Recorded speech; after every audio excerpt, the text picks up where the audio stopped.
Many of these people, after they finish university, they get the degree, Papa and Mama are finally happy, they never want to learn ever again. Because why? Their desire for learning is killed.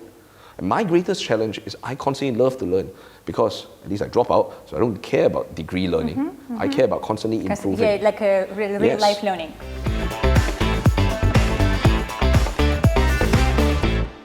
Welcome to another episode of YanaTV. Today our guest is Melvin, and he is the founder of X Factor Method. Melvin also built a 25 million business in less than 4.5 years and coached all the most leading speakers, coaches, and sales representatives in Asia. I'm very curious about the story. You're a Singaporean, you were born here, you grew up here, you went to the Singapore educational system. So, and then what happened? I think it's really interesting, first and foremost, because my parents are not entrepreneurs. You know, there are some kids who come from an entrepreneurial background, and basically they learn from their dads. You know, if your dad is Robert Kiyosaki or your dad is like Warren Buffett, then it's very easy to have the entrepreneurial dream. My mom is a housewife. My dad works for the train station, SMRT. Okay. You know, so and they always told me that as I was growing up, study hard, get good grades, find a job. And that's it. And that was what I was preached to in my family, I was preached to in school, I was preached to in society. That's what I'm supposed to do. But I think I have a very interesting spirit. I have a spirit that cannot be conformed. So when someone tells you to do something, I love to ask a question like, why? Why do we do this? And you realize that you know something is societal programming when adults and people who tell you to do something, they can't explain the reason why. They just say, just do it because this is the way it is. This is the way life is. This is a really bad answer for kids. Yes. And I was like, hey man, that's not really an answer, right? So you're just telling me to follow the rule because it's what it is. So, but of course, at 0 to 18, I just live with my parents. So I can't just say no. Yeah, so I just follow. But at 18 to 20, then I started to really reflect upon like what I want to do with my life. Now, I didn't know, so being a rebel, I didn't know what I wanted to do. I just know what I didn't want to do. I just didn't want to follow this system. I didn't want to go to university, go and get a job, slowly climb the ladder. I was an excellent student. You were an excellent student. It was a very confusing period for the school because I was both one of the best students, but also one of the least conformist to the discipline culture. I'm a troublemaker because I just like don't want to follow rules. So at 20, then I decided to go. I wanted to drop out and start a business. And retrospectively, from school. Yeah, because I was supposed to go to university after the 2 years of military service in Singapore. So I just wanted to drop out. Then my mom gave me a very interesting proposition. She gave me a question. She said, how do you know you don't like university if you haven't gone? So I said, okay, cool, let's give it 6 months. Let's give it a year. And it was exactly like I thought. I just didn't like it at all. So I have an issue with university. And here's the thing, I'm not going against the system, I'm just telling you, here are my thoughts. If you're a doctor, I think you should get training. We don't want a doctor without Clearly not. No YouTube doctors, please. That would be really bad. We don't want engineers who are building structures for people to live in, who learned it off from like AI trial and error. Exclusively, yes. No. But there are some areas, so my biggest issue was I went to a business school, and the business school lecturer didn't have a business. Yeah, so it's theoretical. Yes. Right. Yeah. So I kept thinking to myself, so there were like 300 people there. I kept thinking to myself, in what world would this be acceptable? Let's say I teach you driving, but I cannot drive. Never driven a car. Would you learn from me? You wouldn't, right? Thinking to myself, like, okay, so why is everyone listening to this guy? But he has a lot of interesting theories, but none of which he has done before. In real life. Yeah, so I was like, am I the only one who thinks that this is insane? I realized we'll go to business school to a large degree to find a job, not to start a business. Yeah, people go to find a job. Exactly. And I was like, I don't think I want to do this. So I quit. Now I quit, and what proceeded on was about 6 or 7 years of, if I can use the word, poverty. Because the thing is, when you quit, you either live by two ways. You either live by design and your own definition, define, or you live by default. And every time you choose not to follow the system, you automatically go from default, from automatic to manual. Yeah. Now, manual means you need to design everything. You need to define everything. There is no guarantee. So I just thought, hey, I want to be a rebel. I don't want to follow the system. Cool.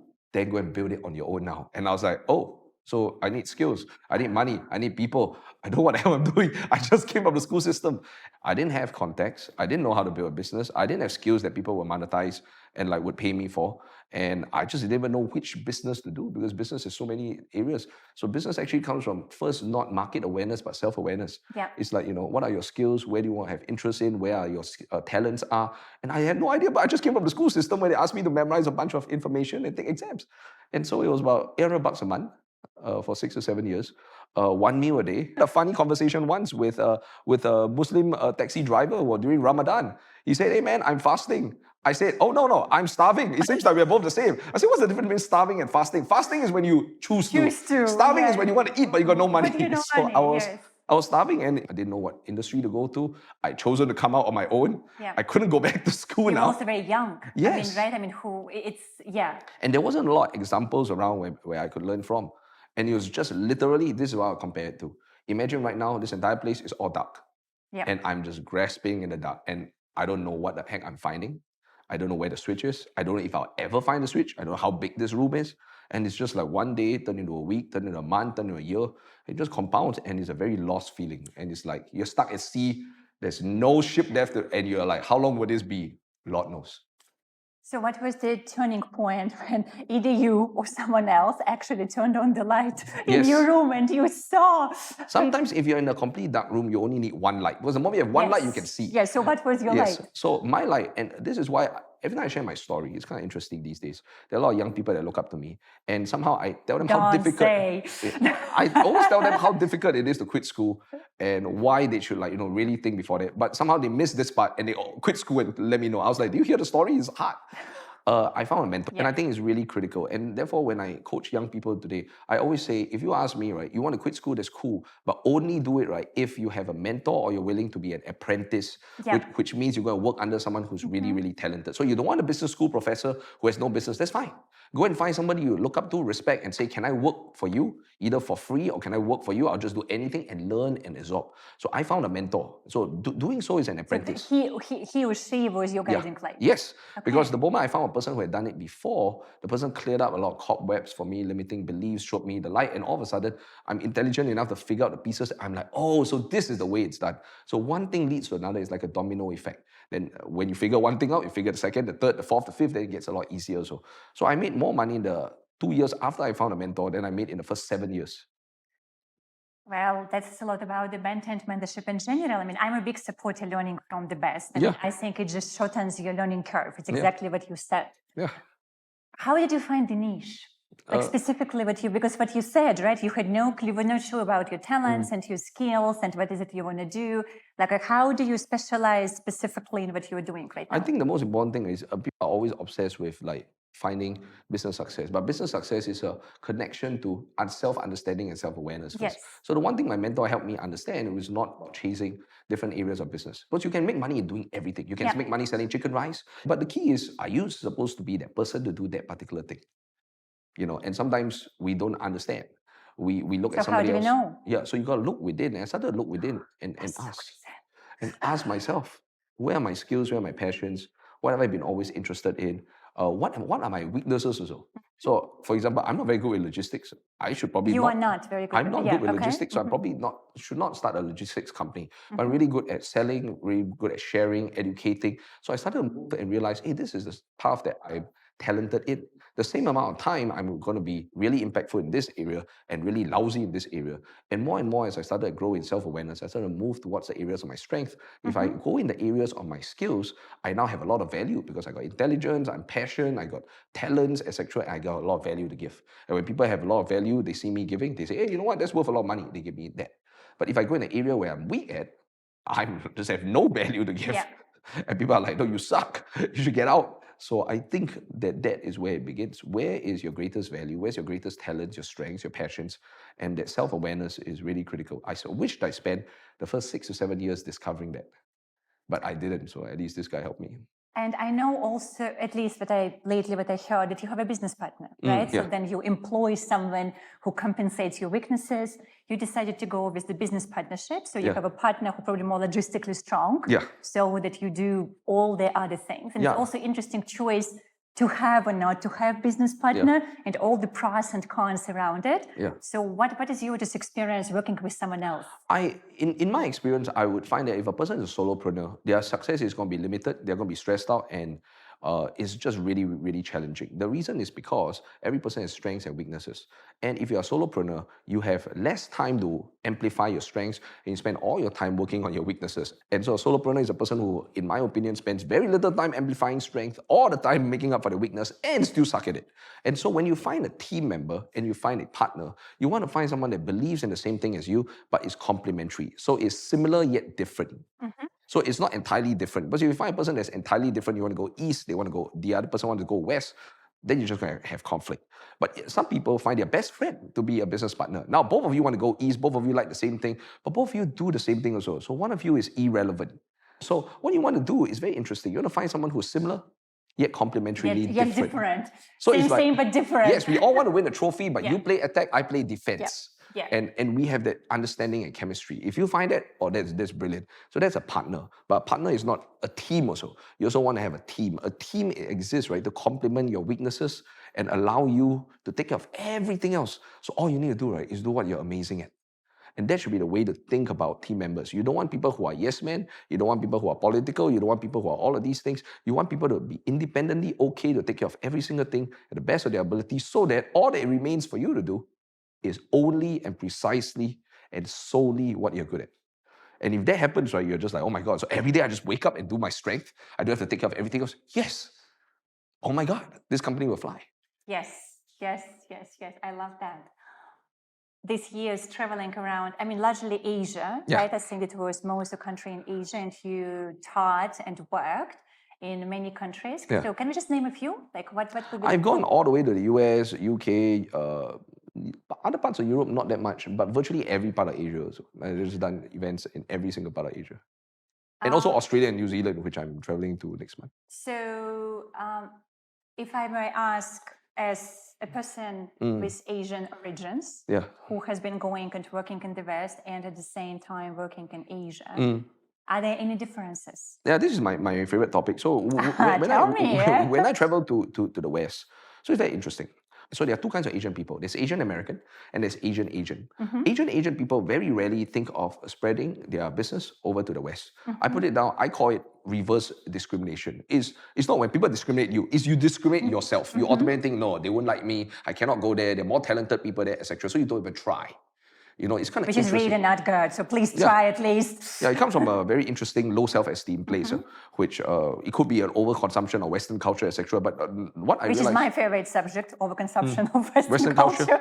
So you automatically feel that the people there are better than you and you have no value, which is kind of interesting because if some of these people were to actually go over there, they would realize that actually there are a lot of people in America, not overgeneralizing, but many people in America who have never left the country before. Every country has people with value, but they might not know some of the things that you know from an Asia perspective. And when you go over there and you spread it, they realize that you have value, and that realization is priceless. Because when that happens, you suddenly realize, hey, you know what? I have something that I can contribute. So why have I never ever thought of spreading my wings further beyond the small limits of Singapore, Malaysia, or Southeast Asia? It's kind of interesting. So Asian, and Asian American?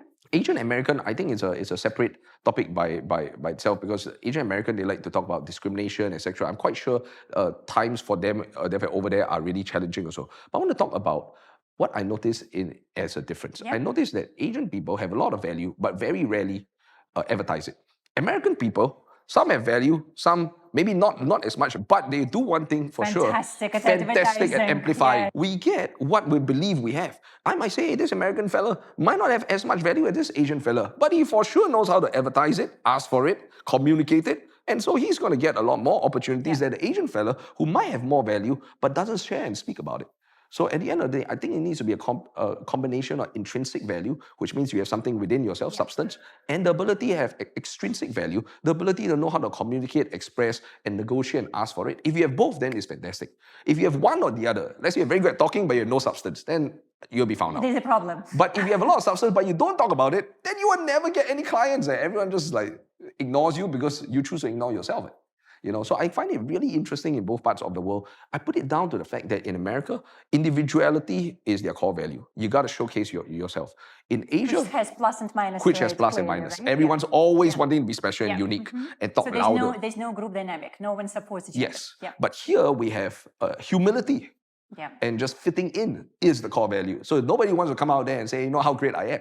So I think there's things to learn from both sides. You got to learn how to have extrinsic value, advertise. You got to learn how to have intrinsic value also, substance. You can combine both, then that's exactly what I teach in X Factor. You're going to be very successful. Love that. At YanaTV, we focus on Asia, right? So that's why I sort of going to go deeper in this particular subject, and since you said it, maybe for Asian people, and you're an Asian person, so you can tell me that. Yeah. From my understanding, it's also a little cultural. Yeah. It's cultural, it's about all kinds of things. You know what you said, the values, cultural values, things you say, things you don't say, how you perceive, what you can express, what not. So what do you think could be done about it? So how do we level up that? I think the most important thing that Asian people need to do, right, is to travel. To travel? Yes. Okay. Because if you watch too much Western culture or European culture or whatever, if your understanding of the world is through the lens of social media or through the lens of Netflix, you're never really gonna understand. You're always gonna think like, oh my God, they are so much better. They are so much better. When you travel and you actually go there and you're like, oh wow, this is it. Maybe not. Yeah, and then you talk to a few people. It looks much better in the movie. Yes. That's why it's called show business. Yes. It's a show. It ain't real. Sorry, Hollywood, but It is fake. Okay, let's just call it that. It's fake. Okay. It's all made up. And I consider myself not just a great marketer and a coach or so, but I consider myself an industry insider. Yeah, and I'm a behind-the-scenes strategist for a lot of these 8-figure companies. And so I know what happens behind the scenes. What happens behind the scenes is all the things that are advertised on social media, all the good parts, and all the parts that are real, you don't see unless you're an insider. So I go in there and I'm like, guys, you don't understand. It's all a bunch of bullshit. Okay, this is fake. It's fake. You have value, you have real value, but yet you're discriminating yourself based on some fake social media that some person engineered to make you feel like you don't have value. So when you actually travel and you go there and you see it, you're like, hey man, actually I got substance. Exactly. Okay, traveling is one of the solutions. Yeah. I love that. Yeah. You also work, again, with different types of people, right? As we said, you coached and you mentored a variety of people. And the same, some of them would be Asian, some of them non-Asian, like what we call Caucasians or white. And I'm just curious, what is your experience? My experience with working with all these people, I find it interesting as well because it's not so much about the race, I think, or the gender even, or even the country. I find that fundamentally, when you start working with clients, it's always the vibe you put out and whatever you get back. It's like energy, so there's a law of attraction. Energy matches energy. Yeah. So at the end of the day, I find that even the white people, black people, men, women, just whatever nationality. Red, yellow, rainbow. Yes, right. The ones that come always match my level of energy also because they consume my content. We live in a world of social media and content. So the content has energy and frequency. And so all the people that jive or vibe with your energy and frequency, they're drawn to you. So the ones that I find are really awesome. They all have an inner rebel within them. Okay, that's correct. Yes, right? Yes. So I have actually a fantastic time working with all of these different folks that I feel that at the end of the day, but I feel naturally the folks from the West are just a bit more confident when it comes out to being able to spread their message. I think a lot of times people in Asia, one of the things is to support them to raise their level of self-esteem and self-worth and self-value to be able to recognize that, hey, will my message be received? Will people think I'm stupid? Will people think I'm smart, etc.? And then I think that comes from the education system, because very frequently in the parenting system, because we have a very interesting way of parenting and educating people in Asia. There are two kinds of parenting style. One kind of parenting style is when I raise your self-esteem and have you believe that you can do something. Another kind of parenting style is when I put you down and I keep telling you how silly you are, so that in the hope that you will feel inferior and therefore work harder. You have seen coaches do the two things. One, coaches build a person up and say, Yana, you can do it. Come on, man. I expect more from you. You're better than this. So that's one way. I challenge you to hire. Another one is, Yana, you are trash today. You are rubbish today. Come on, man. If you don't do this, you're going to be dropped. That's called threatening and putting down. It's like classical music and ballet. Yes. So the Asian parenting system is probably number 2. Because, and here's the thing, even if the child is smart, because the parent feels that if I compliment the child, it's very typical. In Asian society, I feel that if I compliment you, you get a big head, you get haughty, you get arrogant, you get egotistical. And so my job is to constantly remind you. To make sure you stay humble. Yes. Damn it. Yes. Put you down, man. You got 100 marks this time, you might fail the next time. Hey, man, hey, no compliment. No. It's just so it's work harder. Yes, work harder. So what happens if you are exposed to this for 10 plus years? then your self-worth takes a Yeah, beating. then of course, and then becomes what you said, their self-discrimination. Yes, Right? and so it's not people discriminating them, Yeah. it's they discriminating themselves, which is kind of interesting. Whereas in the States and in other parts of the world, the parenting style is different. The parenting style is raising the self-esteem. Like, you can do it, whatever you believe, go for your dreams. And therefore, these people have higher belief in themselves. And life is a lot about self-belief. Yes. Parenting and education system, you said? Yeah, I find that it is kind of interesting. You mean local education system? Local education, right? the Singapore education system. I mean, it is designed in such a way to be competitive also, to have people determine their self-worth based on the ability to take rote memorization exams. I call it rote memorization exams because learning is a huge passion of mine. What is the definition of learning? A lot of people don't understand. Learning fundamentally, right, is a change in behavior. So which means when I learn driving, I can drive. When I learn cooking, I can cook. But the education system confuses people in the area of learning. And so learning now becomes the ability to take good notes, memorize information, and pass an exam. That is very different from being able to do it. Yeah. And so the real learning, if I learn photography, I should be able to take photos. That's the only benchmark. Not be able to code photograph theory, memorize photograph theory, take a photo exam. No, the only benchmark is the ability to do it. To do it, yeah. But however, to be a good student, your goal is to memorize a lot of information, pass a test, then simultaneously forget all the information, throw your textbook away. Because you have to clear the mind, right? And so you see tons of kids in Singapore and around Asia who are cramming information in their brain for that particular date in November and December, where they take the exam, and right after they celebrate by burning their books and going, I never have to read this shit ever again, and they forget everything. And more importantly, it kills the passion for learning. And that's why many of these people, after they finish university, they get the degree, Papa and Mama are finally happy, they never want to learn ever again. Because why? Their desire for learning is killed. But then we live in a world that's constantly disruptive. And my greatest challenge is I constantly love to learn because at least I drop out, so I don't care about degree learning. I care about constantly improving. Yeah, like a real life learning. And so I think the world is going to be populated by people who love and understand what learning is and continue learning into their 50s, 60s, 70s, 80s until the day they die. And the people that stop learning after 24 or 26 when they get the degree and like, I'm done with learning, they'll be eliminated.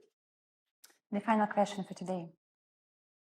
Let's say if you are 300 years old and you're very wise and you're very wealthy and you're very healthy and you fulfilled all your dreams and you're looking at Melvin who is sitting here today, what would you like to say to him? I would say there's a lot more to learn, and that, learning is a process of unlearning, learning, relearning. Yes, and that, we, for as long as we can do that process, for as long as we have goals, we have dreams to look forward to, for as long as we're going to let go of all the things that was so that we can embrace what could be, then we'll always be young.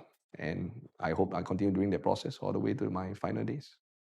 That was Melvin So on YanaTV today. And Melvin, I would love to hear from you guys. Let us know in the comments if you're running your own business or maybe you drop out or rebel or would like, to unite with other rebels. We would love to hear those stories. And of course, remember, subscribe to the YouTube channel, share this episode with friends. We always say when we share conversations with people we really like, conversations go deeper. And I would like to thank Muse Studio for hosting YanaTV. We love being here. Thank you guys, and I see you next time.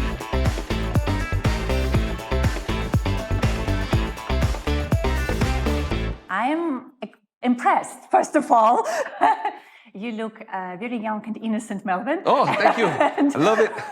The skincare is skincare. So what skincare do you use exactly? And that's, a serious achievement.